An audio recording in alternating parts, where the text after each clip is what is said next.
I begin in the name of the God whose mercy is profound, whose kindness is forever. After having presented the understanding of why believe in God as I have understood from the Quran, now I move on to the next question. How to establish living relationship with God? Obviously, it's not enough for us to acknowledge and confirm that God's there. That is important, obviously, but that's not enough. How can we feel comfortable that we acknowledge that there is a creator who created us and is all the time ensuring that our needs are met, etc. And we do nothing to come close to Him, to have a living, real, genuine relationship with Him. How do we do it? There are certain limitations that we must understand and acknowledge first. One of them is that we can't see God. Living in this world the way we are with our limitations, it's not possible for us to see God. The Quran mentions in Surah Al-An'am, Surah number 6, verse 103, La tudrikuhul absar. Eyes cannot grasp Him, and He grasps all eyes. We know that the great prophet Musa alayhi salam, he asked God that he wanted to see Him, and he was very clearly informed that that's not possible. And there was a certain experience that Moses was required to go through, which ultimately meant the same thing, that we cannot see God. The other limitation is that, okay, we can't see Him, but is it not possible that we be referred to something else which is similar to God, and we can imagine about God through looking at what is similar to God? The Quran tells us that that too is not possible. In Surah 42, Surah Shura, verse 11, the Almighty says, Laysa kamithlihi shay'un. There is nothing similar to God. So that possibility is also ruled out. Now then, what else is possible? The Quran tells us that the only way we can have a relationship with God, a real, genuine relationship with Him, is through His attributes. We should understand His attributes, we should think about them, we should live them. We should live a life which is in accordance with the expectations of His attributes. But before that, we must know that God has all the good attributes. That's one thing that the Quran has informed us. In chapter 17, Surah Bani Israel, verse 110, towards the very end, the Almighty tells us, it's the same, just the same. Quridullaha vidur Rahman, you call Him by the name Allah or Rahman. Ayyamma tad'uhu, no matter what name you call Him by, doesn't make any difference. Falahul asmaul husna, because He's got all the good names. All names of God are a reflection of one attribute of Him or another. So God has all the good, great attributes. Another information about His attributes provided by the Quran is that all His attributes are perfect. Many of His attributes are shared by us as well. He has control. We have some might, some control as well. He is wise, while we do also have some wisdom. He can see, we can see as well, etc. But the difference is that while our attributes, all of them, are limited, restricted in their possibilities, God's attributes are perfect. So, a person can be alim, knowledgeable. God is al-alim, the knowledgeable. So, in order for us to do justice with mentioning God's names, in Arabic, they've always got to be preceded by al, the. That probably is the closest translation in English. Al-Alim, the knowledgeable, the one who knows. That is, the one whose knowledge is perfect, complete. It has no weakness. That's the other aspect of God's attributes. A third aspect is that all of His attributes are simultaneously functioning. They are operating side by side without disturbing or asking for compromise from others to not be effective. So His attributes are all simultaneously functioning. When we are able to understand to some extent all these points, that is, His attributes are all perfect, all good attributes belong to Him, and all of these attributes that He possesses, they are simultaneously functioning. We are able to solve some of the problems, puzzles, riddles that some people have in their minds regarding God and the way He is running the affairs of this world. You know, I talked about earlier about the question of predestination, and I also mentioned that the Prophet, may God's mercy be on him, discouraged some of his companions from discussing predestination. But the fact of the matter is that if we just have a look at the two important attributes of God that are influencing this understanding, they are the ones which are causing this understanding to emerge. If we know them, we would know that this whole idea of predestination, even though we cannot fully grasp it, we can understand it at a preliminary level. God's knowledge on the one hand and His justice on the other, when they're both understood alongside each other, simultaneously operating, we know what it is all about. What I'm going to do tomorrow or in the future is what God already knows. But God is fair and just, and therefore I'm going to be held accountable only for what I'll do on my own, at my own volition. Now, His knowledge is perfect, His justice is perfect, the two are simultaneously functioning. Therefore, God knows that what I'm going to do, I will do on my own. I'll not be forced to do the acts that I'll perform. So that solves the problem.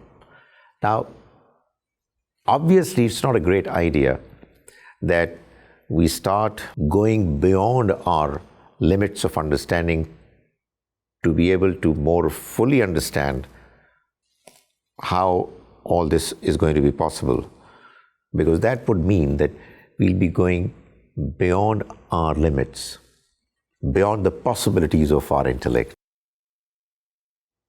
Let's take another example. There are people who believe that because God is merciful, therefore, no matter how much wrong you do, you'll have no problems in the next life. He's merciful. He's forgiving. But On the other hand, God is fair and just as well. And therefore, people who have done wrong beyond a certain limit, they ought to be punished. But the people say, who have focused their attention more on His attribute of mercy, they don't understand how the process of accountability is going to take place. We put the two attributes together and understand them, we would know how both are simultaneously possible.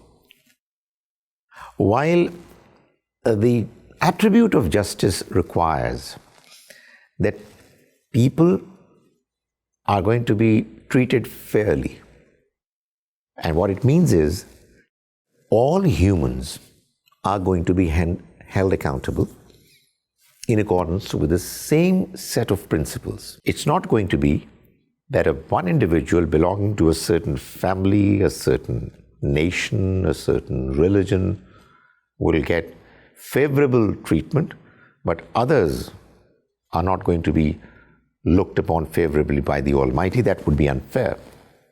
So God is going to be fair to all.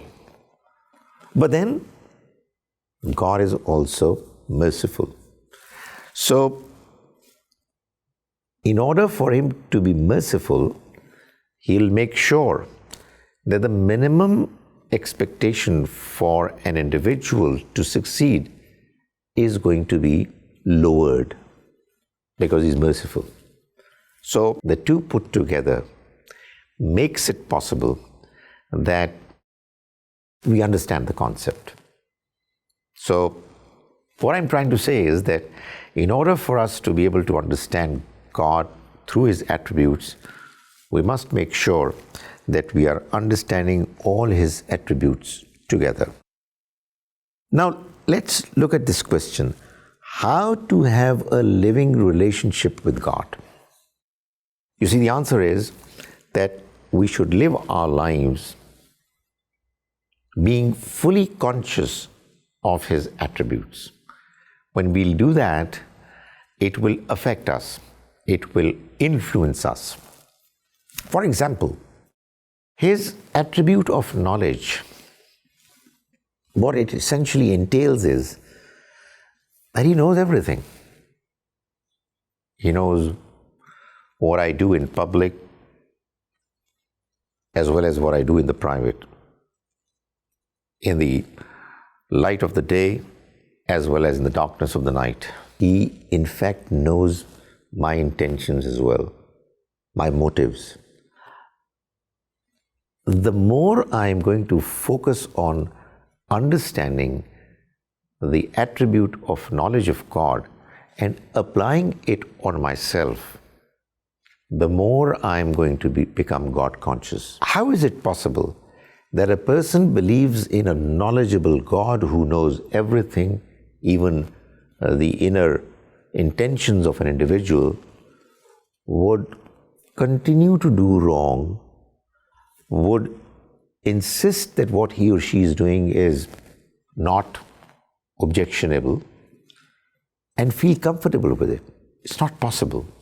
So, if we believe in a God who is knowledgeable, who knows everything, it would definitely influence our behavior, our attitude towards others, attitude towards life. Likewise, God is wise, and His wisdom is also complete, perfect. But that's what we understand. Then, when in our life we experience ups and downs, difficulties as well,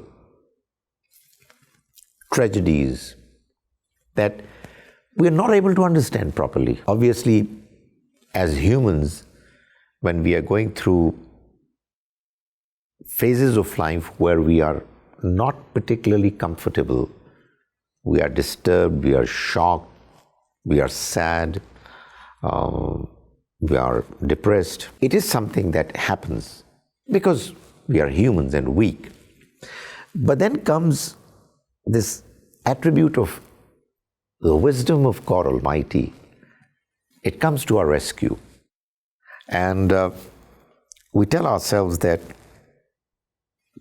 if what has happened is because we did something wrong, we must correct ourselves. But beyond that, what has happened because God allowed it to happen. I must correct myself. I must do whatever was needed for me to not allow something negative to happen. But if I feel comfortable that what I did was not particularly wrong, and something happened to me which was beyond my control, it must have been done by God. God doesn't do anything unwise. God is wise. So, an understanding of God's wisdom, perfect wisdom, enables the individual to feel comfortable despite things happening which otherwise could not be explained. Similarly, we know that God is hearing. He is As-Sami. When we are confident that God hears, and we are confident that God has control, He is Al-Qadir. He has control over everything. The two attributes, they enable us to be inclined to ask God for help. We pray because we know God hears. Well, we know God knows everything. So sometimes we don't even speak in a volume which is audible, because God can hear anything.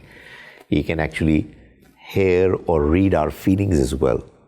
So, that confidence in God and His ability, His attribute of hearing, knowing, along with our conviction that God has control over everything. He doesn't need to ask anybody to do things that we are asking Him to do for us.